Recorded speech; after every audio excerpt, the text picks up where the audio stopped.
Hello and welcome to season 2 of The Hot Seat. On our premiere episode tonight, we host the leader of the minority in the National Assembly and who also serves as the ODM chairperson, the Honorable John Mbadi. My name is Sarah Mwangi. Join us on the show.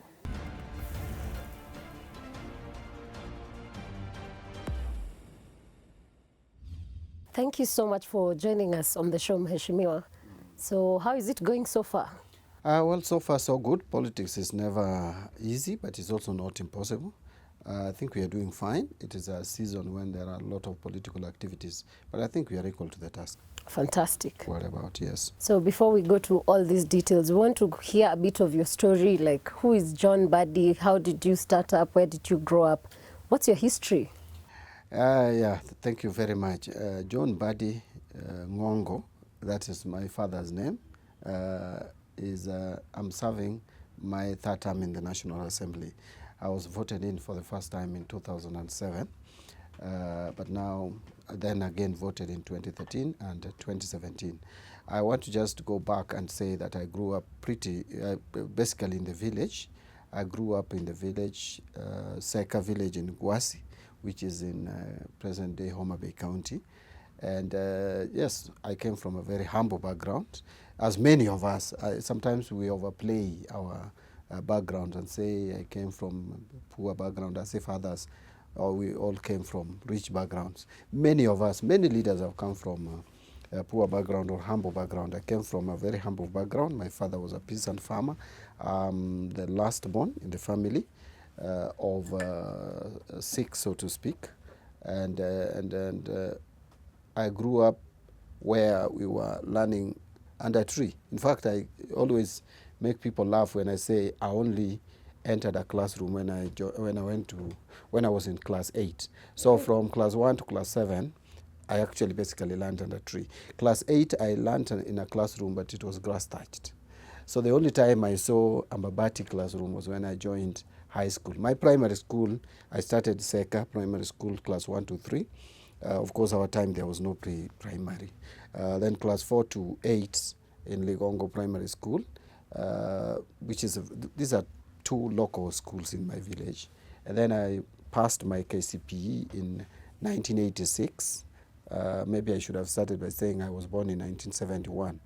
So in 1986, I passed KCPE and joined Kokoro High School, which is in Migori County, and did from 1 to 4, and passed and joined University of Nairobi. I'm the first one in my family to get to that level of education. My only other brother, who also went to school up to Form 4, is now a primary school teacher. Basically, it was because of a problem of school fees. I was lucky that one of my brothers decided to go to Kericho Tea Farms and do manual job to help me go through my high school education. And I'm grateful to him. Otherwise, I don't think I would be where I am today. Now, I did Bachelor of Commerce degree in accounting. I also did Certified Public Accountants, that is CPA, in record 2 years, and finished in 1999. I also did MBA at the University of Nairobi again. So that is basically my education background. After that, I was employed. Actually, immediately I finished my first degree, I didn't look for a job. I actually was asked by the university if I could work in their finance department. Because why I was offered that opportunity was because I helped the university come up with the costing that you see at the university in terms of food costs, the cost for accommodation. I am actually the one who led the costing, the breakdown in costing. And I think I pleased them and they offered me opportunity. I worked with the university for 7.5 years. You must have been lucky to find a job immediately. Very lucky, although our times were a bit different. Yeah. I had that job and I had another job with, it was called Mikato Tours. I had to choose. And then I was also offered a job with Mumia Sugar. So I had 3 jobs at the time. Something I think that the current generation are not lucky to enjoy. But then after working with the university from assistant accountant to accountant to senior accountant 2, and finally to senior accountant 1. In fact, I was getting promotions every 2 years. Then I moved to an NGO. It's called Media East Africa. I think it's still operational. With the So Nairobi was hosting the regional office.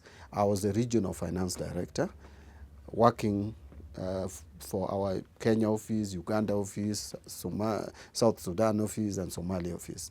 And so I worked there for 3 years before finally I got elected to parliament. Fantastic. Yes. I want this to take you back a bit to your years at the university.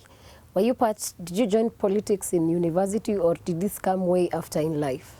Politics has been part of my life, I must admit. Actually, I think I grew up with a lot of interest in politics. Even when I was a child, I used to sneak out of school. And I was a very bright student, but I used to sneak to just go and watch political rallies. Remember those days when the only party was KANU. And at that time, the DC, who was a returning officer, would call all the aspirants and their slotted time to talk to the public. And I used to enjoy those debates. But finally, when I joined campus in 1992 as a first-year student, I joined Raila Odinga's, when he was making his quest for Lang'ata parliamentary seat. I used to coordinate for him the student wing, which was actually the backbone of his campaign in Lang'ata. Lang'ata's campaigns were very violent. Kimani Rugendo was a very violent candidate. And so we had to help Raila do his campaigns. And you know, the system was against him. When now he defected from Ford Kenya to NDP, I was just about to leave campus, and then there was Amayo who was running against him. And again, we helped him a great deal in the campaigns. And then I teamed up with Otieno Kajwang to conduct the nomination exercise of Ford Kenya in the former Mbita constituency, which is the present day Super South and North. So that gave me some orientation into politics. I was the student, I became the Secretary General of Student Organization of Lower Kabete campus, because our time, SONU had been proscribed by Moi. So we had campus-based student organizations. And then in the last 2 years, the third year and fourth year, I was the chairman of the student leadership. Then when I started working with the university, I again immediately in 2000, I worked from 97 to 2000, I was elected in the SACCO. Actually, I was elected against my wish. The people just came to my office and forced me into running, because when we had AGM, I asked so many questions about the financial management, and they saw someone who could help them. And by the way, we changed the fortunes of that SACCO that time completely. People would tell you. I served there for 4 years. So I only left the SACCO when I was going to the NGO and left the university service. And immediately we left, that SACCO has been struggling.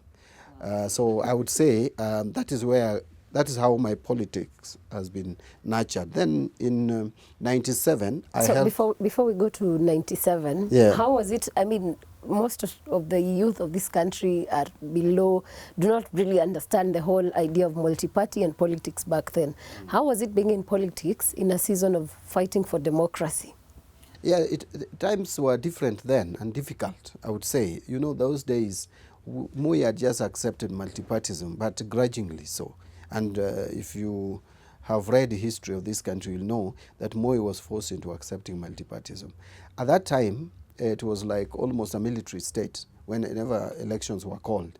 And when we were pushing or agitating for political space, when people were agitating for political space, it was like there were a lot of demonstrations in the street. And as university students, we were providing that vibrant arm which could confront the police and organize the demos. And some people were losing their lives, some people were being injured. I thank God I was not one of the people who were injured then or who lost their lives. But again, it was tough.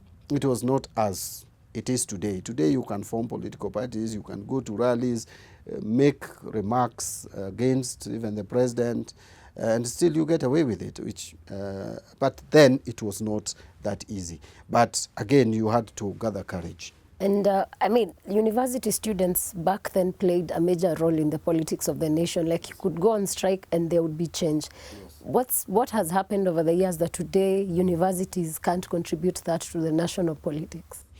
Yeah, it is a question that many of us ask ourselves, because you find presently, wherever you hear of demonstrations by university students, it's usually very confined to local issues like food, accommodation, etc. Our time, university students could go on strike on national issues. I will mention this to you, that when I came to campus in February 1992, in less than a month, we were sent home. Why? Because the Jaramogi Oginga Odinga had called for work boycotts in the whole country for the release of Koigi Wamwere and others. Remember when Koigi's mother and other women stripped naked at Uhuru Park. So Jaramogi called for that strike. And so as Lower Kabete campus students, we actually, if you ask Honorable Musimba, who was my classmate, he will tell you that Mbadi took us back home in less than a month. I felt that the whole country cannot boycott work, and we are going to class. And so I led students, and I was 1 month, less than 1 month old in campus, into rejecting going to classes. And unfortunately for us, we blocked the road, and the buses stopped coming, and then the university was closed. Now we had no way of going home. So it was such a mess for us. And it was late in the evening. Some of us had to walk all the way to Upper Kabete, because they were not, the campus was not closed.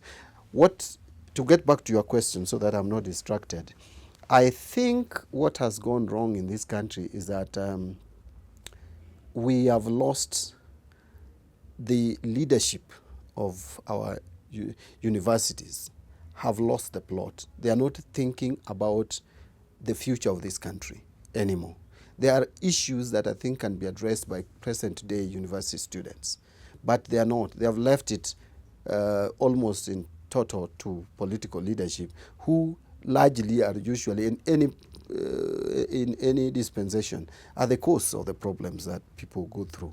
So you don't expect the ruling class, whether they are in the executive or the legislature, to be the ones that are single-handedly charting the future of the country. I think our university students, as the future intellectuals of the country, need to go back to the drawing board and ask themselves what contribution can they make towards, one, continuing to open the democratic space. They should not think that the democratic space has been opened wide enough for us. We still need more widening of the democratic space. We still need to put the government on its toes to offer services and deliver services and take prudent and responsible decisions on behalf of the country, like the debt level that we are finding ourselves. You don't hear student voices on issues of that level. You only hear it from politicians. Yes.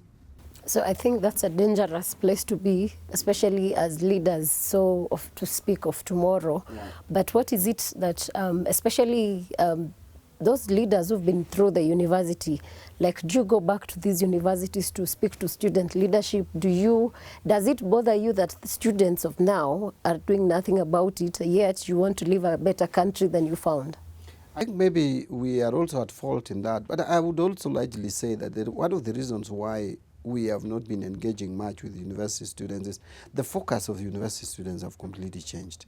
You find when university students come to you now regarding their politics, they come to fundraise, to go and spend money and to win their seats. I will tell you, I never spent a coin when I was campaigning to be either Secretary General of Student Organization of Lower Kabete or even the chairman that I served for 2 years. So the whole thing has completely changed. Now, if you engage the student, you may not have them having the same focus as we used to have. We used to look for these leaders. I remember how many times did we go to Orengo's office? How many times did I lead people to Martha Karua's office? How many times did we go to Raila's office? How many times did we go to Kajwang's office? Those are the people I used to interact a lot with. Orengo, Martha Karua, Kajwang, and Raila Odinga. There are others who could also approach Kiraitu Murungi, Paul Mwite, and others. Right now, if student leaders who come to us, they only come during election time to look for some small money here and there. They are not engaging us in terms of the happenings in the country, political development, economic issues. We have completely lost that bit. And I think it's sad, I would say. It's unfortunate, and I hope students watching this one in leadership would change and maybe push for better running of universities in the country also. So now, from student leadership, how did you transition to now being an MP in 2007? Yeah, in 1997, I got much more involved in politics at the local level. Because if you listened to what I said earlier, much of my participation was at the national level and to help Raila Odinga in Langata. But I got involved in 1997, supported my one of the candidates who went ahead and won, that is Felix Nyauchi, and he became the MP for Gwasi then. I later supported Zadok Siongo in 2002. Of course, when this I was doing and I was working, so largely I was campaigning for them and spending my resources in their campaigns. However, I felt a bit disappointed with the performance, and more when Siongo didn't deliver. Became MP. I felt he was a bit removed from the public, and there were a lot of concerns from the public that he was not a people's person. There are things that he promised that he would do to our people, things that I thought were easy to deliver on. I know when it comes to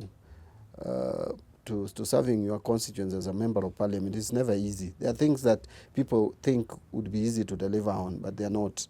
But there are others you can easily deliver on. So I made a decision. Actually, I must say that I had already made a decision around 97 that probably in 2007 I would run for parliamentary seat.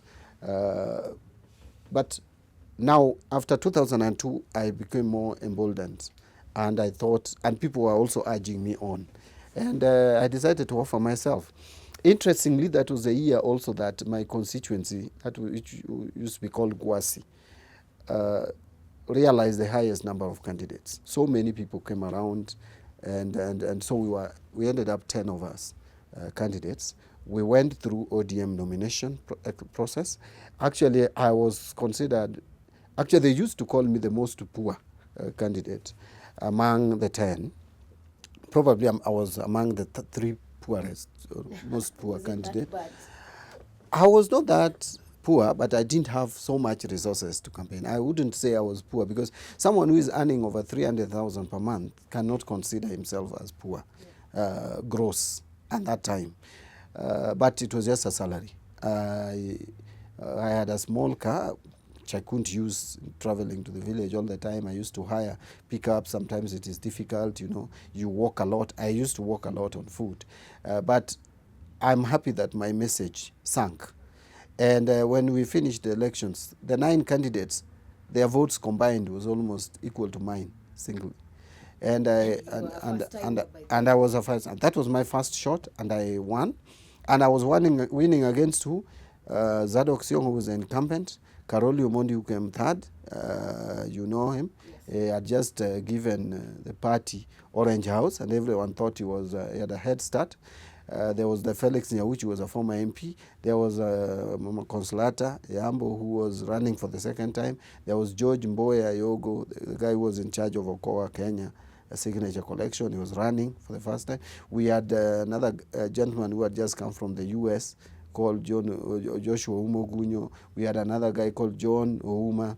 We had another, he was a young man, but he died, called Ongoro. And so we were quite a number of candidates. But after winning the nomination, I had only 2 opponents. And I went ahead and won the general election. I got 26,000, and the number 2 had 4,000 votes. It was a big margin. And I came to Parliament. And before my first term ended, I was made assistant minister in the office of the Prime Minister. So how was that experience like from now, the corporate world, ideally to now Parliament? Yes. Yeah, it was a bit of a complete paradigm shift. It almost caught me by surprise. In fact, the first meeting, you know, I used to work with Wazungus, let me put it, and you know how Wazungus are strict. And for the 3.5 years that I served, that I worked, in fact, I should have corrected. I worked at the university for 7 years and 3.5 in the NGO world. I mean, in the corporate world. But I initially said 7.5 and 3. It is 7, 3.5. Now, for the 3.5 years, I worked, you know, our head office was in Switzerland.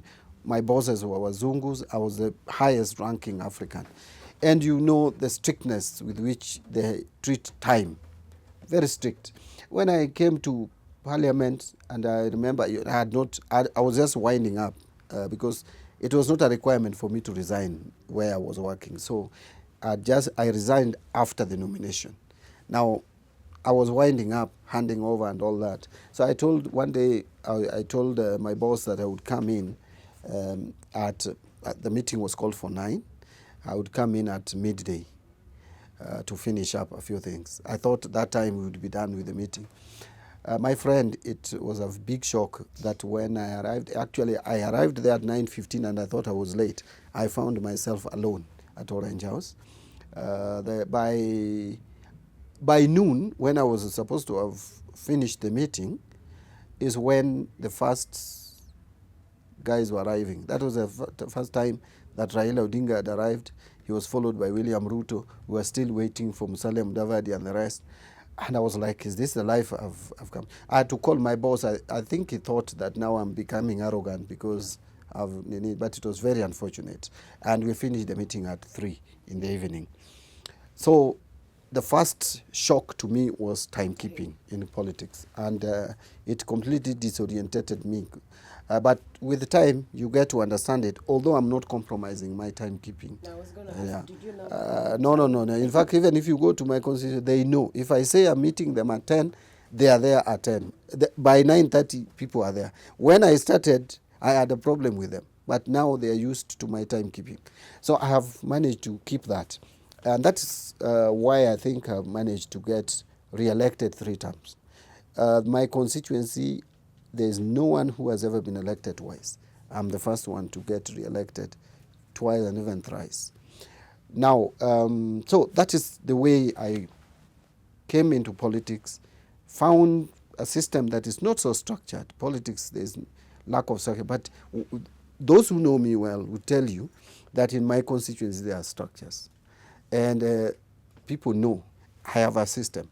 Like you cannot come, a school cannot come demanding for a laboratory before they get classrooms. A school cannot prioritize a dining hall or a dormitory before laboratory because science is compulsory. They know exactly what the program, how I implement my things. They know first it is classrooms, 2 laboratory. Then now you have options, either to do administration block or dormitory. And you will find that all my 38 secondary schools, only 2 are lacking laboratory, and they are very newly registered schools. All of them have. All of them have laboratory. Many of them have dormitories now, including the day school ones. We have created boarding facilities. So I have a system. I am someone who really likes putting systems in place.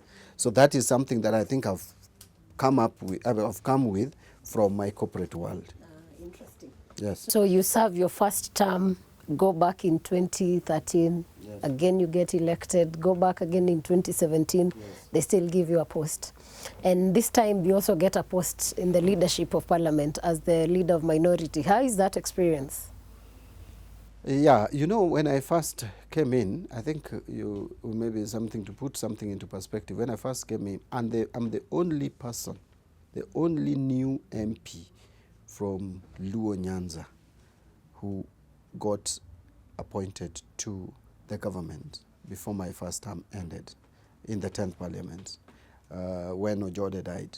And I worked with Raila as his assistant minister in the office of the Prime Minister. You know, that time already Uhuru had issues with the ICC, and then Davadi had already completely bolted out. So Raila didn't have a deputy.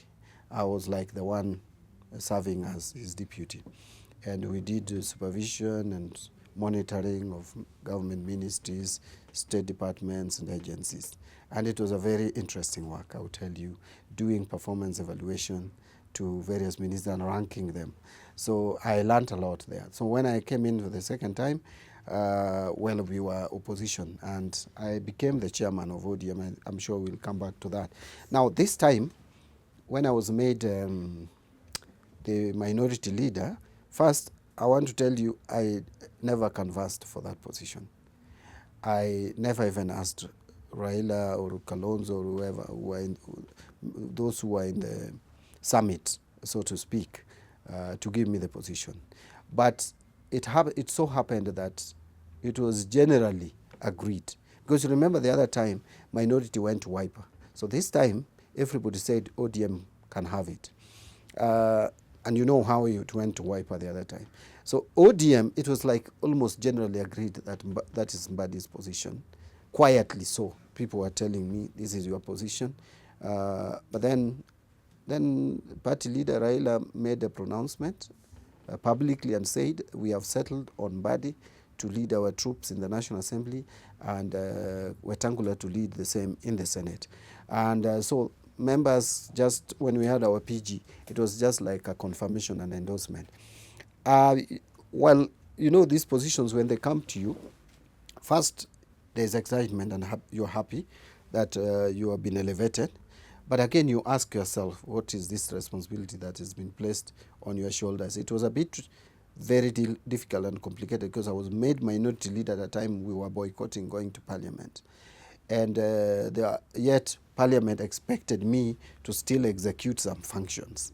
So you find a letter is placed on my desk in a way that would suggest if I sign it off, I'm like endorsing that we are going back to Parliament and it is business as usual.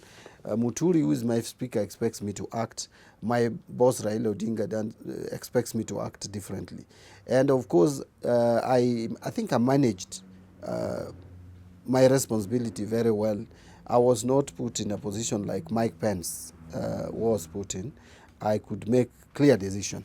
So again, now, it was but the leadership that was placed on me had a lot of challenges. One, people have, all politicians are ambitious. And one profession where I have found that people don't understand and appreciate their limits is politics. Everybody believes they can be anything in politics. So it is very interesting. When you start constituting committees, people think, even someone you would imagine should not demand for some positions. They insist they want those positions. And you have to deal with them. And you cannot tell them off that you cannot, because they have been elected by their people. There's something unique about them. So you have to manage their ambitions, their egos, balance interests. Some are negative interests, very destructive. Some people want to be in some committees because they hear those committees have some benefits that are not really benefits that are not legal, so to speak. So it was not very easy. It has not been easy. But I think you will agree with me that there's been very less acrimony in NASA coalition. And I remember, immediately I became the minority leader. NASA almost, there were issues around NASA, and it almost collapsed, if it has not. But you can see in Parliament, in the National Assembly, even the noise we came with, because many rejected our leadership from our partner parties because they thought that there are certain positions they should have gotten. But I think we have managed that, in my view. I think my leadership has managed that there's very limited noise from our NASA affiliates, ANC, Ford Kenya, Wiper. We have basically managed. And maybe it's because almost every party has taken its stand somehow. Like you operate independent. Well, NASA we're not sure if it's there or if it's dead, but maybe that's why, which has been a good thing. But how do you say the quality of debates in Parliament has changed over the years? I mean, you've been there 3 terms, and of course you're still there now. And now, because of the handshake, maybe the debates are a bit more relaxed. It's not as harsh as maybe it was. How has that experience been? let me say that my 3 terms, I have had different, I would say what I've witnessed is that there have been different dynamics. In my first term, we were in a grand coalition government. The beauty with my first term in parliament and the grand coalition government is that we were all like in government and we were all like outside government. So like the government was checking itself. So you were not, there was no, we were not muzzled, so to speak. We were free to air our views. You could attack a cabinet minister, the performance of the functions of a cabinet, even those we were sharing political party with. I remember there were times we disagreed with Nyong'o on issues of what were they called? Some of these clinics. Remember there were issues on some clinics which were being opened, and there was some allegations of fraud, etc. And many of us told him that, hey, Waziri, you are even our Secretary General, but we want you to come out clear on this matter. And finally came out clear. And that was us. In fact, the only person who sided with him was Ababu Namwamba from the backbench. All of us told him, no, please explain yourself. We had a number of issues. Of course, Ruto, you can say there were also political differences. We held Wetangula to account. We held many people to account. Even from ODM, Kosgei was held to account. So that parliament was robust. That 10th parliament was robust, and people were independent-minded. And I would say also there was maturity, because many MPs were seasoned politicians. And so even those of us who were new were getting very good and proper induction. I remember I used to consult a lot with Otieno Kajwang. The people I used to consult a lot with was Jacoyo Midio, who was our whip, very good in training new MPs.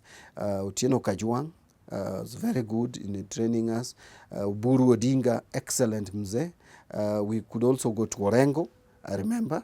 Nyong'o was a bit busy, but whenever you found time with him. So I got some very good orientation. Even at personal level, someone like Ojode was very good in advising people on personal level, how you need to, what kind of car you can buy, if you get money, please buy a house, things like that. So we had that, the experienced leaders helping us. Now, last parliament, 11th parliament, was very acrimonious.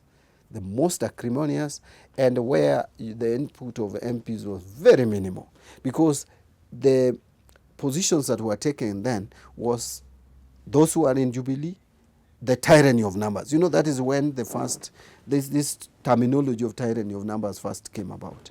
And so it was tyranny of numbers. Even if you were saying facts from CORD side, it was as good as nothing. Very acrimonious. I would say the quality of debate was very poor, in my view, very low. And I think it is a parliament that I would want to forget. I would want to forget, and quickly. That is the time when, for us, even to be hard on issues of security laws, we had to fight. We had to fight, literally. At a time, it reached a time when the deputy speaker just decided not to give some of us a chance to speak on the floor of the House. And that is what led now to the fight that you saw on December 18th. I will never forget that day. It was on a Thursday. Very, very ugly. But now, this parliament, although I still repeat to our members of parliament that the quality of debate is low. And our MPs are not taking their time in the chamber, something that I don't understand. When we first came in, those of us who were new, we would sit in parliament up to almost the last minute when the House is adjourning. Our new MPs have not even taken time. If you look at the way even MPs behave in parliament when they make their contribution, they have not even understood basic principles of standing orders. You will still find an MP crossing over from one end to the other. Yeah? And this is the 4th year. You still find an MP standing between the speaker and another MP speaking. Basic things that you would learn in the first few months. And I've told our MPs, please take time and sit in parliament. I don't know what kind of business they are doing out there. And they're young people. I would fault them, and I'm not one who would mince his words. If we continue like this, we are killing parliament. You find very few MPs even contribute to a motion they understand. When you listen to most MPs contribute, if you listen to 10 MPs contributing on a motion or a bill, only 2 can exhibit some understanding of the bill. Many of them get the bill, they get into the chamber and ask you, do you have that bill? He wants to read, and they just read memorandum. They don't even read the entire bill. We used to take our time. In fact, we used to assign ourselves. Whenever it was matters finance in ODM, it was known that is from Mbadi and Martin Ogendo. Yeah, the MP for the former MP for Rangwe. When it matters law, we knew Mele was there, Babu Namwamba was there, Olaga Watch was there. And we could engage in robust debate. Cross the board, ODM speaking, Jubilee speaking. Long gone were days when, after Orengo had spoken, Marende would want to listen to Martha Karua. After that, then other young, vibrant MPs, like we used to have, Ethuro was not young, but Ethuro was very eloquent. You could hear Boni Alwale from the other side. There was Gitobo Imanyara from the other side. There was Noor, this young man from Tana River. He was the immediate former speaker of Tana River. Very eloquent when he took to the podium. Then you come this side, you get Babu Namwamba, you get Millie Odhiambo, you get John Mbadi, we were Olaga Lodge, serious debate and meeting of minds. You get enough, almost balanced debate from both sides. Tell me today what balanced debate you'll hear here. People start, and before even speaks, and before he even spends 2 minutes in speaking, ameanza maneno ya tangatanga, he's provoking others, and that is the end of it. Point of order. Some people raise point of order that are really not even points of order, points of argument. So the debate, if not checked, and I think Buturi has tried to steer us back to the rail, but many of us are banners. I think if not checked, I hope next parliament may be better. But if we continue this way, I see the value of parliament going down and down. Which is quite unfortunate coming from someone who's in leadership, speaking about that. But also, another question I would pose is, has the handshake affected the way parliament runs? I don't think so. I don't see the effect of handshake much. Okay, it has changed. In terms of, you see the way before, previously you would really fight for something because it's from your party. Is it still the same now with the handshake, or does it come first, now my party will have an issue with this? Now, I would be dishonest to say things are running the way they were before the handshake. Handshake has brought a completely, I would say it is a paradigm shift. Why? You know, those days before handshake, whenever I made a contribution on the floor of the House, it is ODM, it's ODM chairman, it's called opposition. No one would even listen to me. Right now, it is different, because when I speak, the government takes it positively. Remember, for the first time, by the way, we have returned budget. Have you ever had anywhere, any time in this country when a budget has ever been returned? The last budget was returned to be worked on again, back to the Treasury. Why? Because we felt it was not sensitive to handling matters COVID. And we spoke on the floor of the House. Remember, some people said, is handshake breaking? And we said no. And it was across. I spoke, Kimani Ichung'wah spoke, Junet spoke, many people, although they highlighted more the contribution I made and Junet, because Orengo also made the same in the Senate. But we were just being honest, and actually we were being pragmatic in a way. So I would say that now things have changed, and it should be for the better. That now we can engage objectively. That when I now make my contribution, one would not just shout because it is coming from NASA or the leadership of the opposition, as it used to be. But again, it has compromised our holding the executive to account also in a way. Because now, because all of us are seen to be, we are a bit friendly to government, no one would be digging deep into. You know, we used to spend time really looking for that in government. That is the beauty of the opposition. That sometimes you don't wait for things to be brought to the open. You go looking for. In fact, we used to get people coming to us, whistleblowers, coming to us to give us some information about parastatals, about. I don't see it anymore. People, I think, fear us. So does it make you sad that we have so to say, killed the opposition? It doesn't make me sad. The only thing it does is telling me that I think then we need to reconfigure, we need to understand our democracy. Many Kenyans have not understood the parliamentary system, I mean the presidential system. So that when you you decide to work, to have some kind of partnership, people misconstrue it. In fact, now I walk around and people tell me, you are in government. Yet I'm not in government. I mean, ODM is not in government. They tell me of ODM members who are in the executive. It is still the same Jubilee. It's still the same appointees who are fronted by Uhuru Kenyatta and William Ruto. But you see the picture people have out there, because we are in good understanding with Uhuru Kenyatta as a president, and now we are not opposing his things as we used to oppose vigorously. They think we are in government.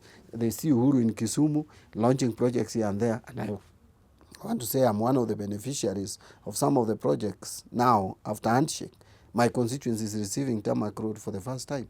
Yes, so people think you are in government. It's not the case. So probably going forward and with BBI, and that is why I support that, let's change the system of government a little bit so that we can have someone in the National Assembly in the name of a Prime Minister who will be held accountable on daily basis by members of parliament. Because another thing where we are losing it is where, even if you want to hold the government accountable so that people appreciate the role of the opposition, where do you do it?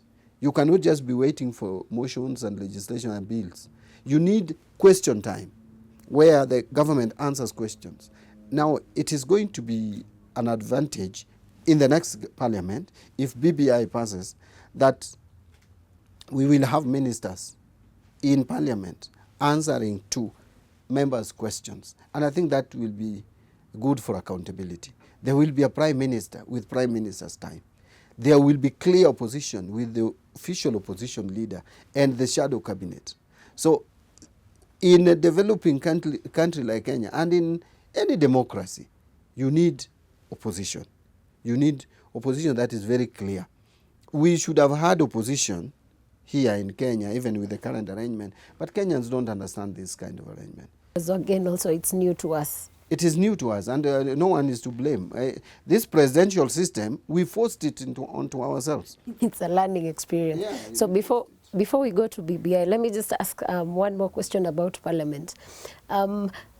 What happened? I mean, it's a question that the citizens keep asking.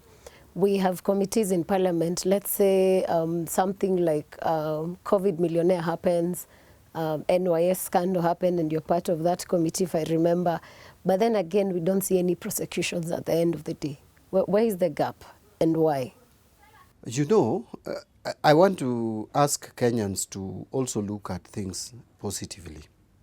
You know, when Parliament has no machinery to start with, unless you get information from whistleblowers, Parliament as an institution has no machinery to get to know what is happening in the ministries. We use other agencies. We use the Office of the Auditor General, we use EACC, we use DCI, we use such institutions. That's why they report to Parliament. Now, Kenyans should be happy that things which used to take years for us even to get to know they happen, like NYS. NYS actually was largely brought by the opposition, largely by Raila Odinga, because of one, whistleblowing, two, we also took our time to understand this NYS, which Jubilee was hyping too much and allocating too excess budget to. I would tell you that the first scandal of NYS was created by government itself. And I must blame the cabinet. And I must even take it to the doorstep of the president. The president, in his zeal and excitement to create a system where Kibera would be made clean, Mathare clean, and Kisumu, Kondele, etc., decided in one single year, and it was not even main budget, the president decided that through a supplementary budget, billions of shillings would be channeled to NYS. We tried to reject that in the budget committee, and we were told, and you know our numbers were depressed. We had fewer numbers compared to Jubilee. We were told this is a government agenda and you cannot sabotage it. And we protested that NYS is being given too much money. They had so much money that they didn't know what to do with. The net result is, if you have too much money at your disposal, you can't fail to find use for it, and it will be private use. So that is what we ended up by giving fraudsters NYS money. Now, if you come even to KEMSA, people got to know that things were not going right in KEMSA. Probably, if it was the other times in this country, we would have known about KEMSA in 2026. That money has been stolen. The theft would still be going on as we speak. I want to imagine that theft has stopped. But now that these things can come out, now that DCI can be on it, now that EACC can investigate quickly enough, even if they are not going to prosecute etc. But the fact that you know someone is watching is deterrent enough. And to me, I say Kenyans should look at it positively, that things are not as it used to be. We used to get these scandals, but after how long? Even Goldenberg, how long did it take? So I want to say that is, but as a parliament, we are still doing our oversight role. Parliament should be relying on reports by Auditor General. And even where, like Park, where you think something is not going right, it's required that you first ask the Auditor General to go and audit and bring a report. So we may not be as robust, or we may not be bringing out sensational stories and frauds and theft, but we are still active as Parliament. And I want to say, people think there's more theft now than it used to be. Yeah. And I think differently. I think it is easy now to know when people are stealing than it used to be. But if you know we're stealing and you do nothing... No, there's something being done, that is, again, something that I think we are also being unfair to ourselves. Something is being done. For the first time, you can see senior officials in this country being taken to court. It used not to happen. People used to steal, but what you see, some procurement officer in some organization being taken to court and charged. And I will tell you, most of them were winning or being let free or winning there. Because if you take a small person there, he has evidence to prove that he's not the one who was responsible. Now, for the first time, you have seen a minister, cabinet secretary for finance is in court because of corruption. For the first time, we saw many governors being taken, past and present, being taken to court. It used not to happen. For the first time, an MP has been jailed for years that were unimaginable. Okay? But still, where there's a problem is, I see EACC now has woken up. In fact, DCI, involving DCI has woken up EACC. They have been sleeping a bit. They were woken up. And now the reports I get is that most of the cases that are taken to court via EACC are watertight. Clearly, for you to win a case that has been investigated by EACC is not very easy. DCI, yes, has also been doing some work. The problem has been also our judicial system. The courts, I am told they are lacking personnel. So here the president needs to help the court. He needs to make a decision on the 41 judges. But it's almost 2 years now. Yeah, he needs to make that decision and handle it. That's why in our proposal as ODM, we are the only party that made a proposal on how to go about this appointment of judges. No any other, including the Tanga who are making noise all over the place. They never presented their views to BBI to suggest how to get out of this. I led ODM into suggesting solutions. How, if the president fails, just like the bills, if the president fails to assent within a period of time, it becomes law automatically. So we had proposed that. Unfortunately, it has not been captured well. The other thing that BBI is proposing speedy conclusion of corruption cases within 1 year. This is something that is progressive and positive. So that this case, look, there are people who are charged in court and are still running for offices. Yes. Look how ridiculous things can be. That someone has been impeached in Kiambu and has the audacity to send application to run for Nairobi gubernatorial seat. You will find Sonko running going to, if the case is not concluded, running to Machakos. I will not mention no, but you know, one of the governors who is in court is coming to run against me in Omabi. Really, surely. We must have these cases concluded. If you are innocent, then you become free and you can run. But if you have not been cleared, in terms of morality, fairness to the people you want to work for, how can you run for a seat when you have all these cases around you? I mean, that is bad manners, so to say. Yes. And while we do away with the bad manners, let's go to BBI. I want you just to give us one reason, because you're pro-BBI, one reason why Kenyans should support or not support BBI. I've been one person who I have said I've got many reasons for supporting BBI. Number one is, if you want to grow an economy, take money to the grassroots. Take more money to the grassroots. We have devolved some functions in this country without money. Health is devolved, but a lot of money is still retained at the national level.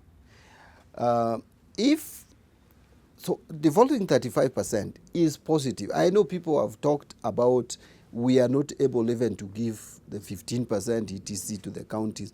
That is administrative, that is procedural. What we need is a legal framework where you have money going to the... And I want to tell you why devolving more resources is good for our economy. You remember when Uhuru Kenyatta was a Minister for Finance, he came up with the economic stimulus package. Why was it important? To spur economic growth at the grassroots. If you give a rich man, let me just give an example. If you give Mwangi of Equity 100,000 shillings or any money today, he would think of saving. He would not think of expenditure. If you give it to my mother, he will think of expending it. And that is how money gets to circulate in the economy. If you want liquidity, give more money to the poor. The moment you give more money to the poor, that is why cash transfer sometimes is useful. Give more money to the poor. If you give Mbadi money now, anything you give me, I'm thinking of how do I buy a house, how do I save it. But the money you give the poor down there, my mother, they will spend it and it will get back to the economy and the economy will grow. So devolving 35% is positive. Give more money. In fact, we should devolve resources even further. If I become the governor of Homa Bay County, I will not just devolve the 5% that is talked about. I will devolve resources even at the constituency level to do constituency projects, like main roads traversing the constituencies, major hospitals for the constituencies, then get down even to the wards and devolve more resources. So that is good. Third one is about our system of government. I'm a pro-parliamentary system, but I would do with mixed breed, like what we are going to have. But I am against presidential system in our setup. Even Americans are finding it difficult to manage presidential system. We should not delude ourselves as a country. We need accountability. Government to be present in parliament and accountable in parliament. You cannot talk to government from afar. Government needs to be held accountable. You remember when ministers were in parliament, Marende could order minister, or speaker could order minister, that if you have not answered this question, we are not going to deal with anything from that ministry. Whether it is a sessional paper, it's a motion, a bill, nothing. And ministers could come the following week and answer to questions. Right now, what do we have? A system where you don't even know who is answerable. You ask questions to committee chairs, who are basically other members of parliament. The other thing is about, which I've talked about, the conclusion of the cases in a record time 1 year. But even the gender issue, how do we solve it? That's what I was going to Yes. ask next. How do we solve the gender? Women to the Senate with the BBI. Yes. So what happens in passing laws that affect, especially whichever, okay, mostly it's women, but whichever gender gets less? We are still going to have women in the National Assembly. Yes, but But those for ones us to who are have the elected. third, still we will have more women nominated in the National Assembly. It's going to be a nomination. So does that mean we are blotting a budget where, again, you are talking of borrowing, so now we will borrow more to fund But you more. see, let's look at the merits of having more women vis-a-vis the additional expenditure. I don't think the borrowing would be because of paying. You know, people have overplayed the money that goes to members of parliament is not much. We are not creating a system of government. You are nominating representatives. They are not going to cost us that much. I think people who don't want BBI are overplaying elective seats. The elective seats don't come with much cost. In fact, I wish I knew we would engage in this discussion, I would even give you the figures here. So, but the Senate, we are not sending women to the Senate. I think everybody is in agreement, or majority are in agreement. Even if you talk to Kenyans across, the idea of having 47 women in National Assembly was misplaced idea. Because these are people who represent a county. And you are putting them in the same house with people who represent constituencies. It's a complete mismatch. They are supposed, we should have, if you are representing a county, go to the house which has people who are representing counties. Secondly, the women we have been nominating in the Senate have been flower girls in the Senate. They are not having voting rights on major decisions. Now what we are saying is both every county will have a man and a woman. Both have equal votes. So women's voice in the Senate is going to be enhanced. It's going to be louder.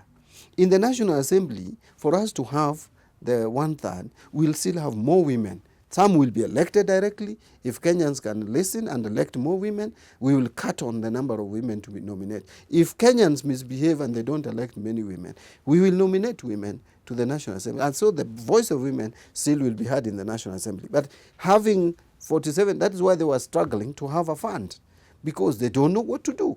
Members of National Assembly, and by the way, this is affirmative action seat, they should demonstrate ability so that next election, they replace some of our constituency male MPs. You cannot do that until and unless you have resources. And that's why they called for the national government affirmative action. Okay? So in my view, I think the only way to address women issues is through BBI. Otherwise, we have it in our constitution unless you amend the constitution, which will also require a referendum, and remove it. And then you ask yourself, if we remove it, what then are we telling our women folk? Yeah, but there are other benefits I've mentioned about the judiciary. Yes. This thing called ombudsman, I'm one person who believes we need judiciary ombudsman. Because executive, we have a way of holding it to account. One is through parliament, the other through judiciary. We have a way of holding parliament to account. Who holds judiciary to account? Nobody. We need, yes, about independence, but we are all interdependent. Yes. We need somebody there, a body, which is not under any control. I have heard people talk about the president is appointing. But even Chief Justice is appointed by the president. But it's a ceremonial appointment. So we need to provide in law that ombudsman, the president's role is basically going to be ceremonial. And then that is where Kenyans who are aggrieved, and many of us are aggrieved, Sarah, including yourself, we can go there. I remember when I was growing up, my father was really frustrated by the area chief. Where would I go? He used to take people. He used to take my brothers to court, charge them, because there is no serious case. They are suffering for 2 years. No one even listens and hears their case. If we have that ombudsman, we will sort a problem. Those with no voice can go there. All right. Now, I think for BBI, we've had enough. Now, back to party politics, ODM. Yes. Is it an independent party per se? Independent from what? From interference from powers that be. I don't think ODM has faced any interference from any quarter as a political party. I think we have been very independent in our... The only party that holds regular meeting is ODM. The only party with functioning party structure is ODM. This is the only party which has officials up to polling stations. This is the only party when we want to talk to the counties, we call the county chairs to come. And you have seen a number of times. And communicate our message down. It is the only party where even after party leaders made a decision, he has to report to the party. Remember even his handshake with President Uhuru. He came and briefed NEC and then briefed National Governing Council. And we adopted it. Even the other day. How is it leading ODM? Because it's one party, I mean, that and partially I think also Jubilee that has, when you have your events going on, there's a lot of quote-unquote hooliganism, so to say? You know, hooliganism is something that we have to address as a country. Our system, I think, I don't know how to put it, but I would say we have not matured democratically. We need to handle the issue of violence in our political outfits, in our electoral processes. That is why now the BBI is proposing that if you show violence, demonstrate or promote violence against female candidates, I thought they were wrong. They should have said if you on all candidates. Yeah. No, but sometimes now I would tell you some women are very violent. I would tell you some of us have witnessed women candidates are violent against other people. So how do you deal with that? But anyway, that's a discussion for another day. What I'm saying is ODM has witnessed a number of violent behavior within the party. Some we have dealt with, some we have disciplined. Others have not been dealt with conclusively. But you will agree with me that being in the opposition, the government has also quietly engineered violence in ODM. I have evidence to that effect. Sometimes when we hold our party elections, party primaries, the government machinery, which is supposed to provide security, just pulls back and watches as things unfold. And then you hear stories of system promoting that violence. I hope it is not going to continue happening going forward. But we must condemn violence in political parties in equal measure. It is not something that I would sit here as a national chairman of ODM, who is actually responsible for discipline in the party, and claim that things have been okay in ODM. I have seen a lot of embarrassing situations where we even have a party leader present and some people ferry thugs and youths to start heckling speakers and make... It is something we cannot tolerate going forward. And I want to say ODM must put a stop to that. And I'm among the leading lights in promoting that agenda. All right. Now, that would change the way I think politics is done if that is implemented. Yeah. Something else that is of concern, especially to netizens in this country, is the issue of someone who's been involved in corruption or they've had a case, then the moment they visit Capitol Hill, they come back with what netizens refer to as Mosho Moja. What would be your comment on that as the chair of ODM? Can you just mention some of the names so that I would explain? I mean, when Guru visited, of course, there was an issue. Sonko came. Of course, there was, again, people discussing and questioning, why is it that anytime they visit Capitol Hill, then they come to the open, they look like very good people, so to say. You know, the way I know Raila Odinga, because Capitol Hill, I think when you refer to Capitol Hill, you are referring to Raila Odinga. Now, you are not referring to ODM as a party, yes, because our headquarters, you know, is in Chungwa House. Yes. Capitol Hill is Raila Odinga's head office and is known. Even before the handshake, we used to operate from there. The way I know Raila Odinga is Raila Odinga would not defend someone who has stolen public funds. But you don't expect Raila Odinga to chase away leaders, Kenyans, politicians who go to his office. He would receive them. But these people, when they are received, you know, politics is very interesting. You can twist anything to your advantage, and no one can stop you. Today, I want to be governor for Homa Bay. And if I have lunch with Raila and I want to make it appear like he has endorsed me for gubernatorial seat, I would do it. And you see many people stepping on Raila's toes just to be seen with him, isn't it? And you don't blame them. They think that can work for them. Okay? So when Sonko, I don't know how we have helped Sonko. ODM has not helped Sonko. Even when we decided to hold back our MCS not to impeach him, the reasons we had then were very clear, and we said it. We thought it was not proper to have a by-election in Nairobi, because Sonko didn't have a deputy. He decided to make it impractical to have a deputy. And we've thought about it and said, with this BBI coming, do we really need another charged campaign in Nairobi City. And as a political party, we have an interest. So we said, it may not be the right thing. But Sonko continued. Until now, you weigh the options. You weigh the risk vis-a-vis, the advantages. And we thought getting him out is now much better than, because he had paralyzed the activities of Nairobi. We thought NMS would work. And we supported Uhuru in creation of NMS. He completely created a roadblock to NMS. So we said, for the benefit of Nairobi people, we would rather even have a by-election, but get him out. That is why now, as ODM, we made a resolution to get him out. I have said it even on the floor of the House. I don't know what Nairobi people were thinking when they were electing Sonko. If it were me, let me tell you, even if they were tired of Kidero, there were other choices. There was Peter Kenyan. Who else was a candidate? There are other candidates. But getting to the level of electing Sonko with that kind of numbers, I think it's clearly a reflection of lack of seriousness on our part as voters.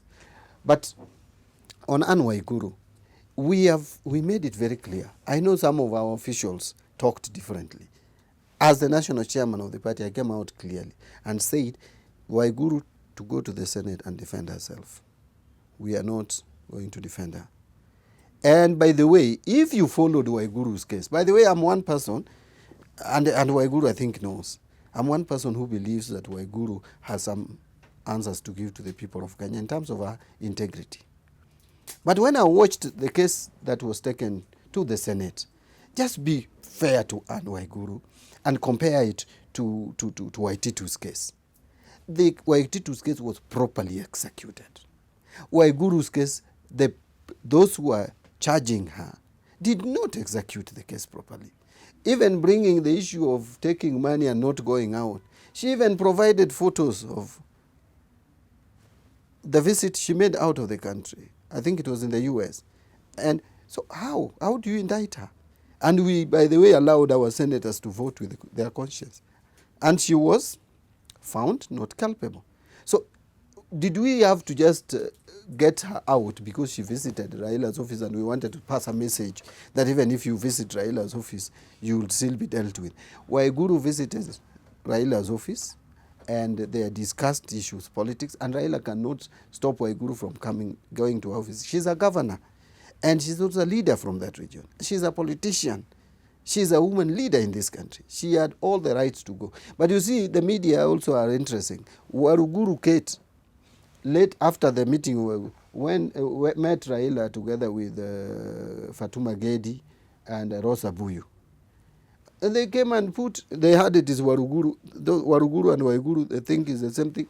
And they said Raila met Waiguru in the evening in Karen. She was nowhere. It was Waruguru, Kate Waruguru. So, really, I don't think Raila... You know why? Can I tell you as I finish on that? Yes, do you know why people were trying to portray that Raila has been washing people with Omo? This is a Tanga strategy. Because, you know, who doesn't know that Tanga has been associated with corruption? They wanted to portray that they are not that corrupt, that others are even more corrupt, but Raila is cleaning them. Tell me where Raila came out and said, this one, don't charge him with corruption because he has come to my office. Or even quietly, or covertly. We are the only party which has come out to pronounce itself that our governor, who was removed from, who was told not to step aside from the office, should be impeached. I know we didn't go ahead with that impeachment for some reasons I don't want to discuss here. But the party communicated to me as the one in charge of discipline to communicate that. And I did communicate it publicly. And if I'm told again today to do the same, I will do it. Because once the party has given me instructions, and I'm the one responsible for matters discipline, so long as I'm still the national chairman, I would come out and make it public. All right, fantastic. I think this is where we end it. But before we end, what's next for ODM and now John Mbadi as a person? ODM as a political party, I would want to repeat again, very progressive. We have already embarked on our programs of identifying our presidential candidate for 2022. I know everybody is assuming it's Raila Odinga. Yes, many of us would prefer Raila Odinga, including myself. But you have to give people opportunity to offer themselves. This is a political party. It's not a person's chama or his house. So you have to give all the members, that is what the law requires, all the members equal opportunity to seek for any position. Raila Odinga has to again tell us whether he wants to run on our ticket. And others who are interested, I'm told Joho has already applied. Then we'll give them opportunity to campaign and canvass for votes among our delegates. And by the end of the day, it's my hope and wish that Raila Odinga wins because he's my preferred candidate. But we will give people opportunity. ODM has rolled out now our programs, and you'll see in the shortest time possible. First, we are reconstructing our officials at the unit level, that is the polling stations, the 58 members. We want to make them about 60. So that we've revamped our structures. We want to have a connection and linkage between the polling stations and the wards, which is our sub-branch, and then the branch constituency, and then the county. Then we have a linkage with the national level. So that activity, we have given our NEB about 2 months to deal with that. We have already communicated that if you want to run on our ticket, you have up to, for any position, you have up to August this year, 1 year to election. But there is still a proviso that if, for example, you are a civil servant or you are engaged in a place where you can't resign that early, you can still apply to NEC for consideration, and you'll be considered positively. We want more members to the party. Our campaigns are ongoing. Raila Odinga has already started on engaging with the people. You can see he's moving across the country. It's going to be intensified going forward. Now, as John Mbadi, I've made it very clear, and I want to repeat here. And you know me, I have no reverse gear. I'm like a plane which is on the runway. Either you take off or you crash. I am going for Homa Bay gubernatorial seat. I have served the people of Osoba South, which used to be called Gwasi, for 3 terms. I've been elected 3 times. I have been assistant minister in the office of the prime minister. I have been the chairman of ODM now for 6 years. I've been the leader of minority in the National Assembly, now going for 5 years. I have worked as a finance expert in many institutions. I'm a certified public accountant in this republic. I have been in management positions. So the CV is very long, and I've experience in politics. In fact, I tell people I'm the most experienced politician in that county. Of all the 10 MPs, if you bring in women rep and the senator, I'm the longest serving. I served with Otieno Kajwang when he was the MP from Beta, before he died, the late, and Oroa Jode. I served with Rege, I served with Magwanga, I served with Martin Ogendo in the 10th Parliament. They are no longer there. I'm the only one who is still there, much more experienced than even the outgoing governor, much more experienced than even the Nairobi governor, former Nairobi governor, who is coming to Homa Bay. These are, I call them my political children. We taught them the dynamics of politics the other day. So if it, in terms of management, in terms and also experience, I don't think I have any equal among my competitors. So why not go for it? The people of Homa Bay are going to decide, and I'm sure they will decide positively. I've already engaged in my networking and consulting with the people of Homa Bay, and I'm doing it at a very different level. And we wish you the very best from the hot seat. We will have you, of course, as the next governor sitting with us here. And thank you so much for joining us on the show tonight, and we wish you the very best. Thank you, dear viewer, and see you next Sunday, 8 p.m. on the same channel.